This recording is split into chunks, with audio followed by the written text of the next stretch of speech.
5 రోజుల సమ్మె జరిగినప్పుడు శంకర్ గౌడ్ అన్న మరి తను బలవన్మరణానికి కూడా పాల్పడ్డారు. ఆయన ఆత్మాహుతే దీనికి నిదర్శనం అంటారా?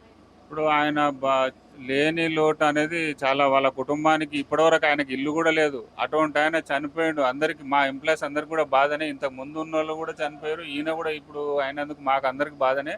ఇంకొకటి మేము నిన్న జేఏసీ నాయకులు కూడా మాట్లాడుతుర్రు. 40,000 ఎంప్లాయీస్ ఉన్నారు కదా, ఒక్కొక్కరు 200, 300 చొప్పున వేసినా కూడా మినిమం అవి ₹1,00,00,000, 75 లక్షల నుంచి ₹1,00,00,000 వరకు అవుతాయి. అవి ఆ ఫండ్ వాళ్ళకి ఇద్దామని చెప్పారు. ఆ స్థానిక ఎమ్మెల్యే ఒక 5 లక్షలు ఇచ్చిండు, గవర్నమెంట్కి వెళ్ళి 10 లక్షలు. అవి ఏమిట్లకి ఏం కావాలకి ఇట్లా ఇవ్వాలని జేఏసీ నాయకులు కూడా ఒక మాట అయితే వచ్చింది. మేము కూడా డిసైడ్, నో ప్రాబ్లం. 200, 300కి ఏముంది, పోతే 40,000 మందిలో కట్ చేసుకుంటే వాళ్ళకు ₹1,00,00,000 వస్తే వాళ్ళకు కూడా కొద్దిగా తృప్తి ఉంటుంది. వాళ్ళ కొడుకు కూడా క్యాబ్ నడుపుతా అంట. వాళ్ళకేం లేదు, సొంత ఇల్లు లేదు, వాళ్ళ బిడ్డ కూతురు మాట్లాడుతూ ఉన్నది కదా. అట్లా మాకు కూడా కొద్దిగా బాధనే అతను లేకపోవడం వల్ల.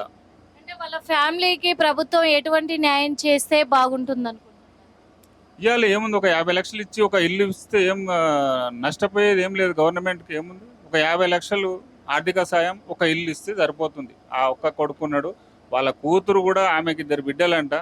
రేపు వాళ్ళ భవిష్యత్తు కూడా, మేనమామ అంటే ఆమె తమ్ముడే కాబట్టి అది చూసుకునే వాళ్ళు కూడా ఎవరు లేరు. ఆయనకి ఏం లేదు. మరి మాకేదో న్యాయం చేయాలని బిడ్డ కూడా నిన్న మాట్లాడుకోవడం జరిగింది.